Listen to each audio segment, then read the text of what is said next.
Tikman na natin guys. At syempre ang sarap. Luto tayo, i-share muna natin yung ating pork. Guys, binaliktad ko na guys. Matagal din para mag-sear. Hanggang mag-color brown. Mix together. Ilagay ang 9 cloves of garlic crust.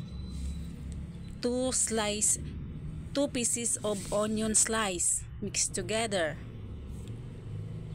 Lagyan ng tubig. Ka-juice. Kasi malambot na yung ating pork. Asin at saka bitsin. Puso ng saging. Batuan. Pork cube. Sigarilyas at saka pitsay. Seasoning granules.